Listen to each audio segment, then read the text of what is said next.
Si vous vous levez le matin et que vous apprenez à votre enfant que pour qu'il aille faire ses travaux, c'est parce que vous l'avez frappé, quand lui aussi va faire ses enfants, il va dire, moi pour aller faire mes devoirs, me frapper, il va le frapper. Donc, au fur et à mesure, nous allons reproduire la... Et en reproduisant la violence, surtout au sein de la société, nous allons reproduire, pour ceux qui n'ont pas les capacités d'être violents, nous allons reproduire l'esprit de vengeance. Parce que eux, ils n'ont pas les forces, les capacités d'être violents, mais ils vont vouloir se venger. C'est ce que fait aujourd'hui maladroitement ceux qui ne sont pas d'accord. Ils ne sont pas d'accord parce qu'ils voient qu'ils n'ont pas les moyens d'être violents.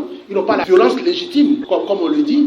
Mais dans ce cas-là, ils sont obligés de développer de la haine. Et c'est ce qu'ils font. Et c'est ce que nous avons toujours fait. C'est que chaque fois qu'on a de la haine contre un politicien en particulier, contre un dirigeant d'État, parce que cette personne, de par la violence qu'elle exerce sur nous, ne nous donne pas autre moyen que de lui répondre, de développer un état d'esprit de vengeance qui va se transformer en haine. Or, si nous avons un état de droit respectueux, qui fixe de vrais droits, respectueux des droits à minima des citoyens, et que chaque citoyen sait que moi, dans mon pays, je peux marcher droit, tant que je n'ai pas piétiné quelqu'un, personne ne peut me faire quelque chose, chacun est dans son couloir, chacun respecte ses règles, et on respecte cette personne-là. Je pense que nous allons tous vivre tranquillement, sans que l'un ne cherche à abattre l'autre. Parce qu'aujourd'hui, en politique, on ne cherche pas réellement à développer le pays ou à participer. On cherche seulement à abattre quelqu'un parce que cette personne-là, de par la violence qu'elle exerce,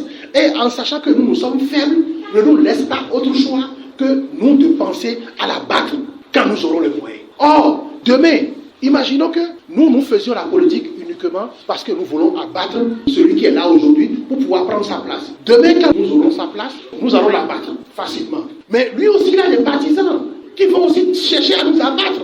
Et eux aussi, demain, quand ils vont prendre la place, ils vont chercher à abattre. Et c'est comme ça qu'au fur et à mesure, au lieu de développer le pays, au lieu d'unir les forces autour d'un projet sérieux et consensuel pour le développement du pays, on va chercher à développer seulement des capacités pour abattre l'autre, Et c'est comme ça, c'est ce qui fait que chaque fois, on va réviser la Constitution pour chercher à mettre un calme à l'autre pour qu'il ne vienne pas. Parce que d'abord, nous avons peur qu'il ne vienne pas nous abattre. C'est la première chose dont nous avons peur. Ce n'est pas parce que nous avons peur pour qu'il vienne détruire ce que nous faisons. Non, c'est parce que nous avons peur pour nous-mêmes d'abord. Que s'il vient, c'est pour venir, donc il faut qu'il ne vienne pas, alors il faut le bloquer. Donc on va passer tout notre temps à faire de petites magouilles, à manigancer, au lieu de procéder au développement, ce pourquoi nous sommes élus. Donc il y a l'état de droit, assurer un cadre juridique solide pour permettre à chacun d'être fier et libre dans son pays, jusqu'à ce que la personne enfreigne les règles. Et il y a la responsabilité individuelle. La responsabilité individuelle, c'est ce que nous venons de dire. C'est que dans un état de droit, pour que vos droits soient totalement respectés, il faut que vous-même, vous respectiez vos obligations. Si vous-même, vous ne respectez pas vos obligations, vous ne pouvez pas prétendre qu'on respecte aussi vos droits.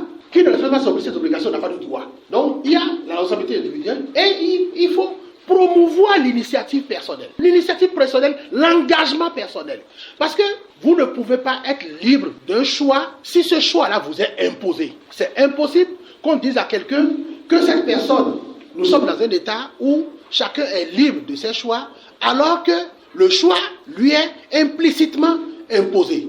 Aujourd'hui, les choix que nous faisons, que ce soit en politique ou en autre chose, nous sont relativement imposés parce que ce n'est pas de notre propre volonté. Si nous avions la volonté, ce n'est pas ce choix-là que nous aurions dû faire. Donc, il faut arriver à mettre en place des réformes responsables qui nous permettent. Et il y a stimuler une économie ouverte et compétitive. Nous en avons déjà parlé. Je pense qu'il faut pouvoir mettre en place des mécanismes qui permettent d'avoir non seulement l'initiative privée soit encouragée, mais que ça permette d'animer une compétition relative au sein de la société. Et c'est de cette compétition-là que nous gagnons, que les frais que nous payons pour nos consommations pourront être abaissés. Mais s'il n'y a pas de compétition et qu'il y a des monopoles, c'est surtout le monopole contre lequel il faut s'insurger. Si les gens ont des monopoles, à partir du moment où vous avez des monopoles, vous contrôlez le marché. Et si vous contrôlez le marché, vous en faites n'importe quoi. Et c'est au détriment du consommateur et des populations. Donc il faut ouvrir la compétition pour que chacun puisse avoir le libre choix de choisir ce qu'il veut au détriment de